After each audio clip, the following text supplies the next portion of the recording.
Welcome to Geo College Radio. I'm Miles King, joined by my co-host Jordan Linderman. How are you doing on this fine evening, Jordan? I'm doing great, Miles. I'm still psyched about the big win this weekend, and there's a lot of craziness going on. So I'm excited to discuss all of that. Yeah, let's jump right into it right there. If you didn't see, number 22 Arkansas defeated number 12 Ole Miss 34-30 in a crazy game. Came down to the last few minutes. What did you make of the game, Jordan? Yeah, it was a really good game. The fans were into it. It was so loud. There's even a report on how loud it was, along with a video to go with it, taken by one of our former players. But the stadium, after the 4th and 16 stop of Chad Kelly, almost broke the sound barrier, which is unfathomable and just absolutely incredible. But aside from just that one play, our defense they were stout all night. They made Chad Kelly look pretty bad at times, but he was still able to do a good amount of damage as he led the team in rushing and, of course, passing. But we kept him under 50% passing. We forced an interception and a fumble, of course, at the end. And really, our defense just stepped up even while losing a player to targeting, which is something that doesn't normally happen to us. We're a very well-disciplined team. But our defense, again, just really showed up and probably won us that game against such a high-powered offense in Ole Miss. But our offense was also very present and very well prepared by our coordinators. We usually shoot for a 250 run-pass balance, 250 yards each, and we were fairly close to that. It was the most balanced I've seen our team in a while, with Raleigh Williams carrying 27 carries for 180 yards, being named NCAA SEC Player of the Week. And then, of course, Austin Allen with 229 passing yards, throwing for about 70%, 68 to 70% passing, but 200 rushing yards, 229 passing yards, and your defense playing well. That's a great recipe for success.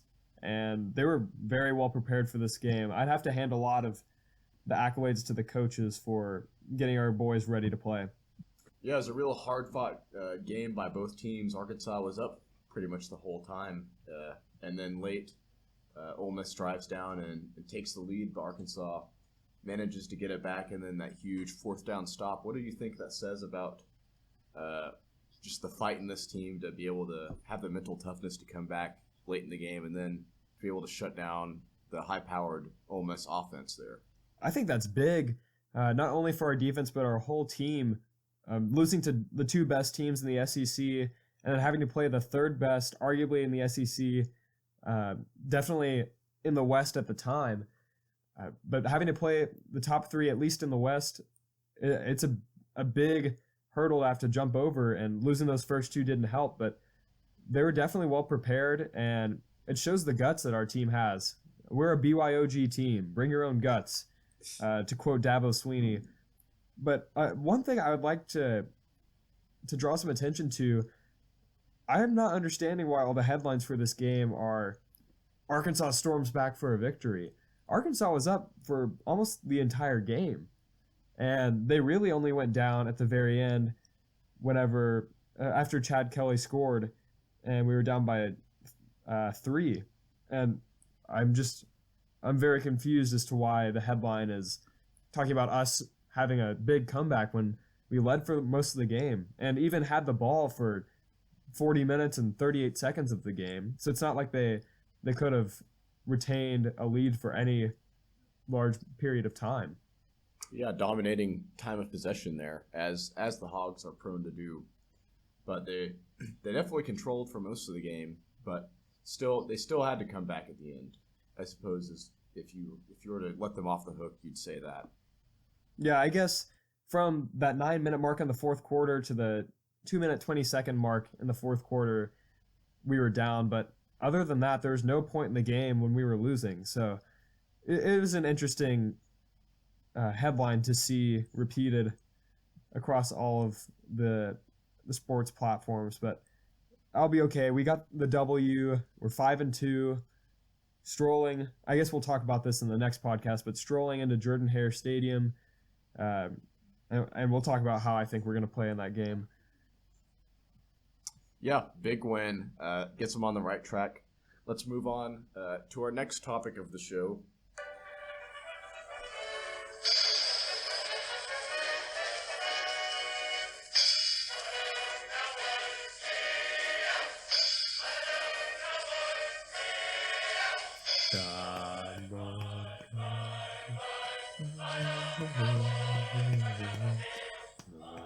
It's my professional audio recording of the Oklahoma A&M band right after they won the national title, retroactively 71 years later. Oklahoma State doesn't even play this week, but they still end up with a national title very late. What was your reaction to seeing this on social media and everywhere once the news broke? Because of course I was ecstatic, but what was the opinion from an outsider who has a friend close to the program at least? It was more confusion than anything. I didn't know that they were looking over disputed championships, and of course I heard about that later, but it was interesting to see. I was actually talking to your dad. It was interesting to see the perspective from an Oklahoma State fan, and of course he's very happy about it, but what he was really interested in was those players that some of them, or I think they found one living player from that team and just how special that is for him to get to celebrate that. And he was talking about how one player had passed away in early August and just barely missed out on finding that he was a national champion. But I'm sure they consider themselves to be very close to or national championships or national champions, since it was based on essentially newspaper and polling back in the day. They were definitely a team that deserved some recognition, and they didn't get it back then, but I'm glad that they were able to correct the mistake and retroactively award that to them.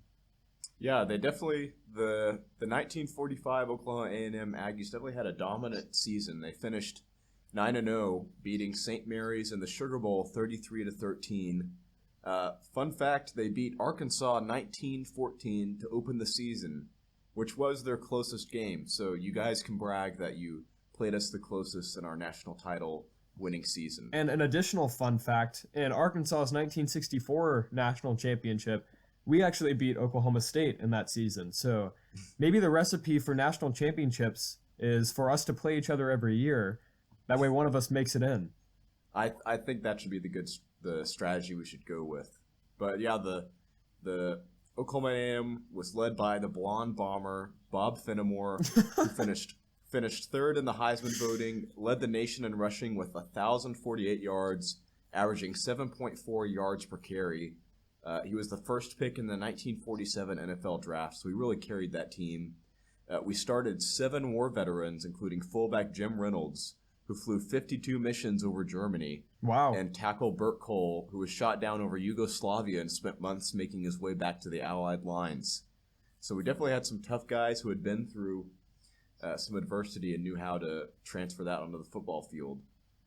Yeah. And we had a defense James McWeeny would be proud to see if he had been able to live to see it. I don't even know that James McWeeny could have given those guys any extra oomph that they needed, because clearly they had that it factor. Oh no, I don't think he would have just been very pleased to see this defense, as they still hold the school record for allowing only 76 points all year, hold the school record for fewest first downs allowed, fewest rushing yards allowed, and fewest yards allowed per game. So it really was a dominant unit. The defensive maestro, James McWeeny, would have been very proud of this unit if he coached them. Absolutely. I'm sure he envied them. Yeah, well, they did play 5 years after he passed. I'm sure he envied from beyond. Yes, from beyond. He was very jealous he never got to coach a team like this in his 1 year at Notre Dame before he left for law school. Let's move on back to the modern age of football.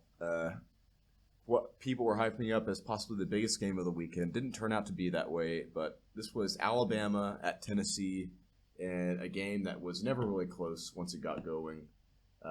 Really didn't live up to that hype at all, Jordan.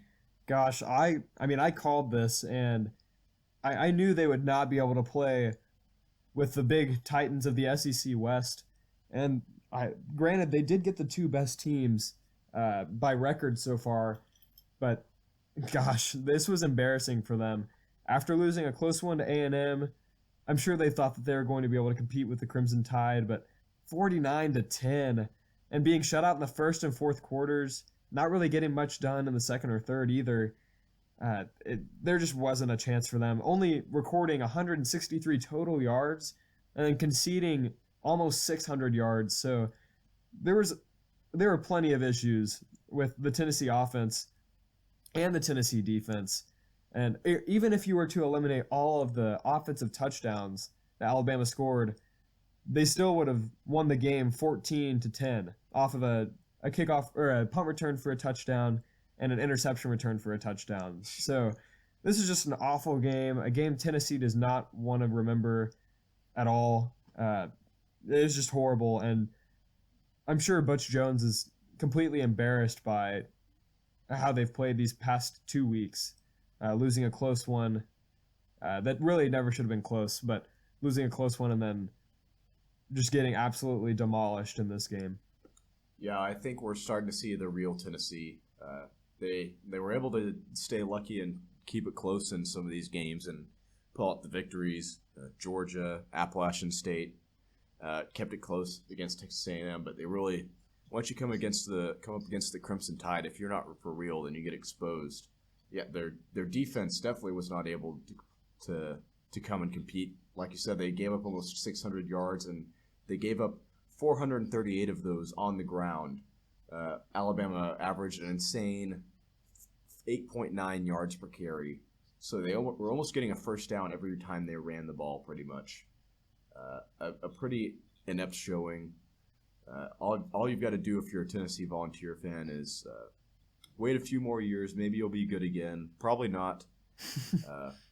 If there's an alternate universe where this team is now 3-4, and probably should be 3-4. So just be lucky you're 5-2 right now. Yeah, definitely. But I don't think the record for the rest of the season is going to depict just how bad, or this Tennessee team isn't bad, but just how little they deserve the accolades that they've received so far this year.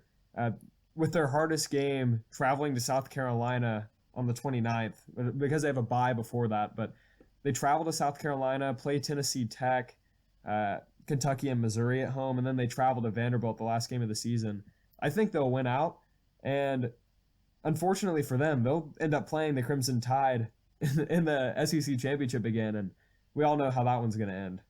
Yeah, they may not want to face off against the Tide in the championship game after seeing what happened in this week, but time will tell if they're able to hold on. You never know. Vanderbilt, after that 17-16 victory over Georgia, they're looking like a force to be reckoned with in the SEC East. And Georgia is not a good team. I'm surprised that people are still hyping them up. They seem to be hyped up every year. But let's also not forget about this Florida team. They control their own destiny at this point. They do have tough games against Arkansas and Florida State, but really the Florida State game doesn't pertain to their conference record. So if they can get past Arkansas, it looks like they'll be able to run the table, and they'll end up in the championship game, which is something a lot of people didn't expect with subpar quarterback play. Yeah, either way, whoever ends up in the title game is going to be far outmatched by Alabama, whoever comes up against them. That much we know. Let's move on to the next big game of the week. In overtime, the Ohio State Buckeyes defeat the Wisconsin Badgers 30-23 in a game Wisconsin really controlled for the majority of the game, but they let Ohio State come back and claw their way back and send it to overtime, and eventually they weren't able to convert on 4th and goal, and Ohio State wins the ball game.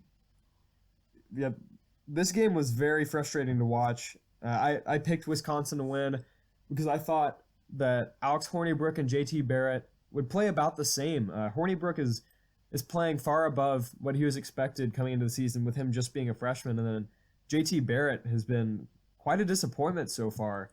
not only throwing 38% on passes 20 yards down the field or farther.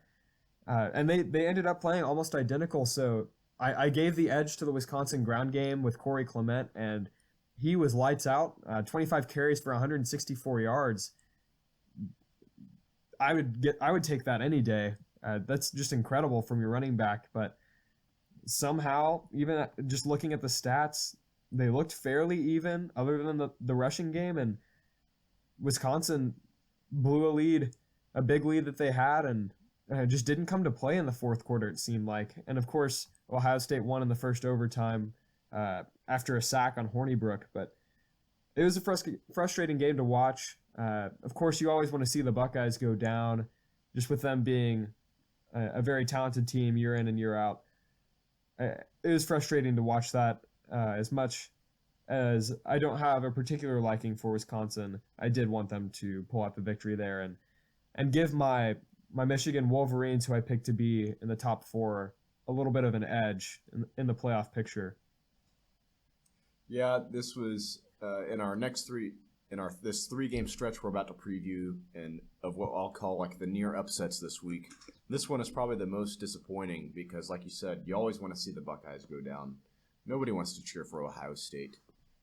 They're not necessarily the evil galactic empire like Nick Saban, but they may be like the evil Imperial Army commanded by Nick Saban. That really doesn't make much sense, but you get the picture. Both are very evil. But I definitely thought that Wisconsin was going to win this game. It was really shocking how they let Ohio State back in and come all the way back. Their coach and their fans really have to be disappointed with their performance in that second half, because they really, really dominated and controlled the game the first half, and they just let it slip at the end. Yeah, it was a frustrating game to watch, and any time that you rush for 236 yards, you're just about to hit that 250-yard mark. There's no way that you should lose the game, especially with the way their defense was playing. They looked very good throughout the majority of the game, never giving up more than 10 points in a quarter. And if you can do that, you should be okay. But only 6 points in the first half. It was tough to watch them drop that game. They really should have had it. And I'm sure Paul Christ is very frustrated with his players and with his coaching staff for not being able to pull that victory out. Yeah, it's real frustrating for Wisconsin fans, because this is the 2 games against the big boys of the Big Ten, and they lose in 2 very close, highly contested games. But obviously he has that program on the rise, so I'm sure we'll be seeing big things from them in the future, and for them to keep being competitive. No doubt. Whenever they play these types of games. Now on to another near upset. Another game that went to overtime. This one, very surprisingly, as Clemson had to have the NC State miss a late field goal in order to send it to overtime, and miss 24-17. And I have to say, this wasn't like a long field goal. This wasn't like it wouldn't be surprising if he misses or not. This was a shocking miss. This was like a 30-yard field goal, which NC State lined up right in the middle of the field to kick us right as time expired, and the kicker just missed it inexplicably. And he was already 1 of 3 before that kick, so he goes 1 of 4 throughout the game. A terrible percentage, and in the end, that's the reason they lost. This is hard to watch too. There were a lot of close ones that were hard to watch. I picked Clemson, and in my ESPN pick'em, I put them with 10 confidence. So on one side, I was obviously rooting for the underdog to win. I'm a guy that personally always roots for the underdog. It's great to see them win and be successful, but at the same time, they were my highest confidence pick. So to see them almost drop that one would have hurt, but in the grand scheme of things, it would have been nice to see Clemson drop a game there. And if you look at the stats, purely looking at the box score and not really the flow of the game, it was clear that Clemson dominated NC State until you get to one stat that's really hurt them a lot this year, and that's the turnovers. And we saw this with Louisville as well. They were able to pull that game out.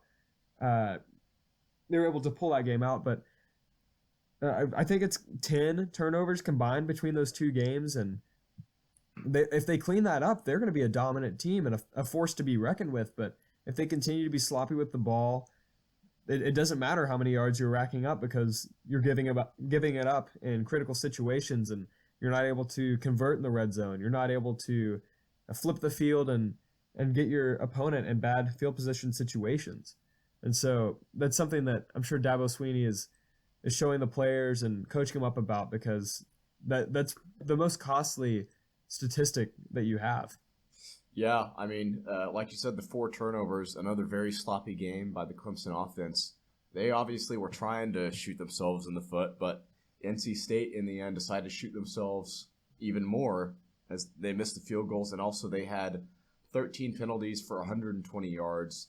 Anytime you have your penalty yardage racks up over 100, it's hard to, unless you are the far superior team, it's hard to overcome that, which they still almost did, which was very impressive. But if they eliminated some of those penalties, which would have got them closer in field goal range and possibly been able to score touchdowns instead of kick field goals, you've got to think this outcome would be different.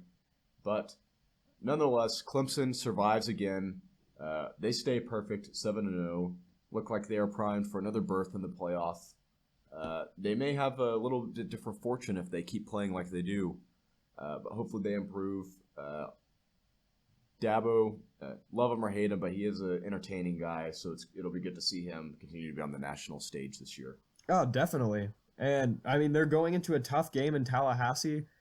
And this is a team with talent in FSU, but we haven't seen them at their peak potential. And this is a game that they're going to definitely play up to the caliber of their opponent, because this is a make or break point for their season. And if Clemson continues, they have 16 turnovers on the season. If they continue this trend, despite how Florida State's played so far, granted against great competition, but despite how they've played so far, it's tough to give the nod to Clemson, because you're going to think that a Jimbo Fisher coach team is going to, at home, they're going to be able to control and dictate those variables such as turnovers, and they'll have the crowd on their side, maybe a little bit of home cooking from the referees, and they can get a little bit of an edge there too. Yeah, it's going to be a tough game whenever they go down to Tallahassee. Like you said, if they continue to be sloppy, Florida State definitely has the quality and the talent to punish them for it. And they do have a bye, so they have that time to correct those mistakes, but it's something I'm sure they're not looking forward to based on how they've played so far. Yeah, we shall see. Staying in the ACC, another game between two surprising teams this year. North Carolina knocks off Miami 20-13. Miami just couldn't recover after losing on that blocked extra point last week, as they provide a lackluster performance this week and lose to the Tar Heels. A good squad for sure, but the narrative that Miami is back, just like Texas was back, maybe faltering a little bit now. I wouldn't go so far to say that they're like Texas. I mean, they've lost to two great teams. North Carolina, a team that has a very powerful offense, and they were able to shut them down fairly well. Only 10 points in the first quarter, 10 points in the second quarter, and then shut them out in the second half. But you have to get some stuff going on offense if you want any chance to win against this North Carolina team, because you know they're going to score points. But these are two very well-disciplined teams, only one turnover between them. They're very well coached, very well disciplined, and it was an interesting game to watch because North Carolina was the dominant team in the first quarter and in the first half. I apologize. In the first half, and going into the halftime 20-3. That's tough if you're Mark Richt and you're trying to get your boys ready to play. He was able to coach the defense up and give them a good pep talk, but I guess that message didn't really get to the offense and didn't sink in for them, and they just were not able to claw back into this game. Yeah, I mean, the defense gave them the opportunity by pitching the shutout in the second half, but like you said, the offense just didn't have enough to get them across the finish line there. And if they were able to send it to overtime, they'd probably win with the momentum of the game and how well the defense is playing. But credit to North Carolina for getting out to the lead and then hanging on. That's another big win for them. as they beat another Florida school, Florida State and Miami. We'll see. We'll monitor North Carolina this year. They may be able to keep it close, maybe pop up in the ACC title game and give whoever they play some trouble. We'll see. Yeah, I think they're the clear leader to get in the ACC title game at this point. Just already playing 4 conference games, it's looking pretty good for them. And one thing that doesn't get highlighted for them is their defense actually played really well. Miami's offense isn't super high powered, but they're a good offense, and they were held to 4-15 on third down, which if you're playing like that, especially in a close game, you're just not giving yourself a chance to win. Yeah, so we'll monitor that. Another disappointing loss for Miami. Let's move on to a team that almost ended up with a disappointing loss for the second in a row. The Houston Cougars hang on by the tiniest of margins, literally inches, to beat Tulsa 38-31 in one of the craziest games we've seen yet this season. And there have been some crazy games. With a minute and a half to go, Tulsa had the ball, tied 31-31. The quarterback is running, fumbles, it's picked up by Houston, returned for a touchdown. With a minute to go, Tulsa marches all the way back down to the field to the 1-yard line, where we saw some of the worst clock mismanagement so far this season by the Tulsa coach. He ran the ball, used their only timeout, then lined up in goal line formation and threw a pass to a defensive end who was stopped short of the goal line. He caught it right ahead of the goal line, ran parallel to the goal line, didn't get in, time expired.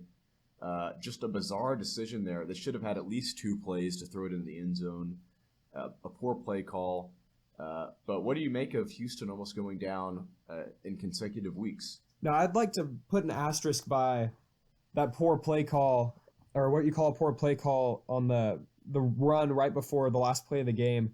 If you watch the film, you see 13 Houston players on the field at the same time. And so the referees blew a call. That's why I'm sure their go-to play, if you're trying to just draw a penalty, I'm sure their go-to play was a draw. And so that's why they ran that play, to see if they could just score or if they would get the penalty and get moved up and no harm done there.